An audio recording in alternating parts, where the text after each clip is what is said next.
Assalamualaikum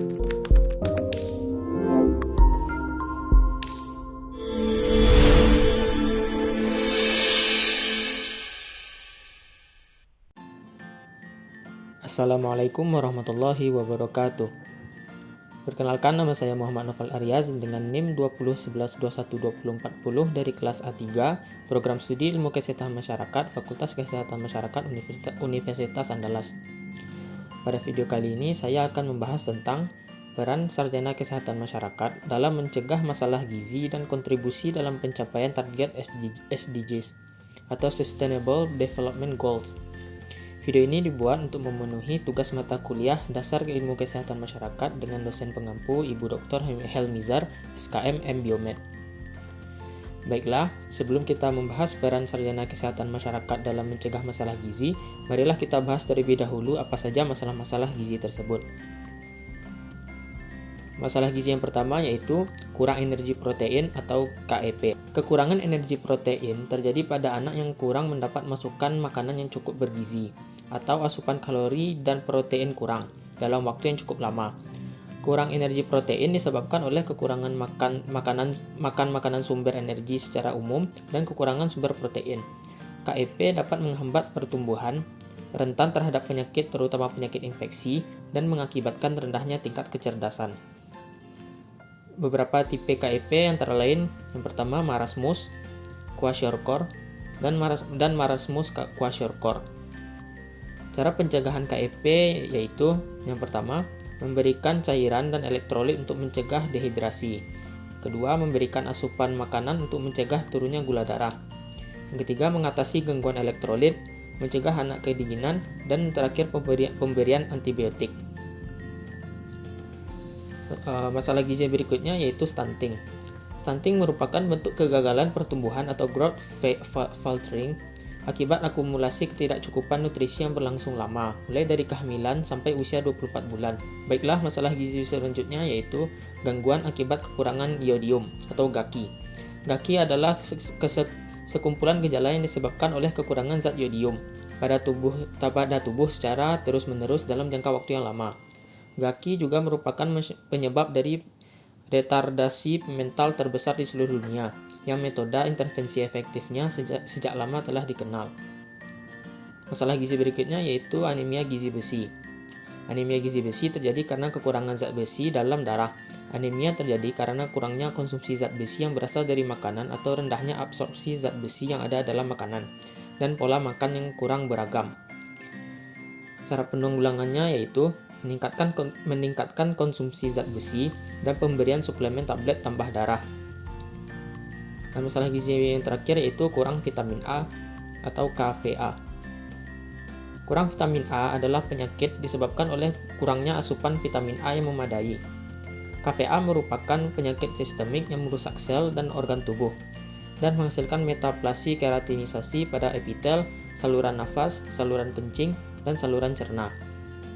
KVA disebabkan karena menurunnya cadangan vitamin A pada hati dan organ-organ tubuh lain seperti menurunnya kadar serum vitamin A di bawah garis yang diperlukan untuk mensuplai kebutuhan metabolik bagi mata. Cara penanggulangan KVA antara lain mengenal tanda-tanda kelainan secara dini.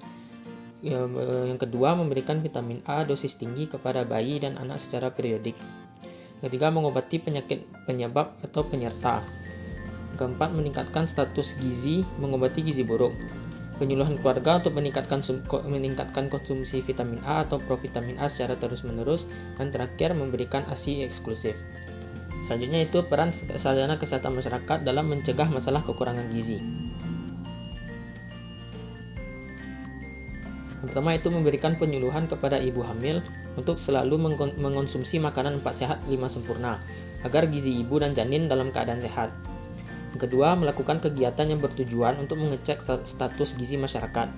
Yang ketiga, melakukan sosialisasi kepada masyarakat mengenai gizi, zat gizi yang terkandung dalam makanan, masalah gizi, serta cara penanggulangannya. Yang terakhir, memberikan saran kepada masyarakat yang mengalami masalah gizi untuk mengonsumsi makanan yang kaya gizi. Baiklah, materi berikutnya itu kontribusi sarjana kesehatan masyarakat dalam pencapaian target pembangunan milenium SDGs. Sustainable Development Goals atau SDGs adalah sebuah cita-cita akan terwujudnya pembangunan yang berkesinambungan dalam jangka panjang. SDGs juga merupakan suatu rencana aksi global yang disepakati oleh para pemimpin dunia, termasuk Indonesia, guna mengakhiri kemiskinan, mengurangi kesenjangan dan melindungi lingkungan. SDGs berisi 17 tujuan dan 169 target yang diharapkan dapat dicapai pada tahun 2030. Di dalam SDGs yang berhubungan dengan sektor kesehatan terdapat pada tujuan 2, 3, dan 6. Tujuan 2. Tujuan 2 yaitu mengakhiri kelaparan, mencapai ketahanan gizi, meningkatkan gizi, dan mendorong pertanian yang berkelanjutan. Masyarakat harus memperoleh makanan yang aman demi terpenuhinya angka kecukupan gizi pada masyarakat. Penyediaan sekolah dan layanan kesehatan yang mensosialisasikan tentang gizi dan pangan yang baik untuk masyarakat sehingga masyarakat dapat memiliki tingkat kecukupan gizi yang optimal. Berikutnya tujuan ketiga. Tujuan ketiga yaitu kehidupan sehat yang terjamin dan peningkatan kesejahteraan masyarakat di segala usia. Permasalahan mengenai angka kematian terhadap ibu, anak, dan bayi diharapkan dapat ditangani. Pemerintah diharapkan dapat meningkatkan akses pelayanan terkhusus masyarakat miskin. Berikutnya tujuan ke-6. Tujuan ke-6 yaitu pengelolaan serta menjamin ketersediaan air dan sanitasi untuk semua masyarakat. Masalah mengenai air dan sanitasi yang optimal selalu menjadi pokok bahasan dalam proses peningkatan baik kesehatan maupun kesejahteraan masyarakat. Peningkatan aksesibilitas air dan sanitasi dalam masyarakat sangat mempengaruhi kesejahteraan. Berikutnya kontribusi sarjana kesehatan dalam mencapai target SDGs. Yaitu antara lain, pertama, sarjana kesehatan masyarakat memiliki peran yang lebih penting sebagai tenaga yang berperan aktif di lapangan. Yang kedua, peran sebagai penyuluh. Sarjana kesehatan masyarakat turun langsung ke masyarakat untuk memberikan penyuluhan terutama mengenai mencapai target tujuan SDGs bidang kesehatan. Ketiga, memberikan penyuluhan kepada ibu-ibu hamil agar selama hamil mengonsumsi gizi yang cukup untuk mencegah bayi yang lahir tidak mengalami kematian dan cacat. Yang terakhir mensosialisasikan imunisasi dan pentingnya posyandu. Mungkin sekian video peran sarjana kesehatan masyarakat dalam mencegah masalah gizi dan kontribusi dalam pencapaian target SDGs dari saya. Bila ada kata-kata yang salah mohon dimaafkan. Billahi taufiq wal hidayah. Assalamualaikum warahmatullahi wabarakatuh.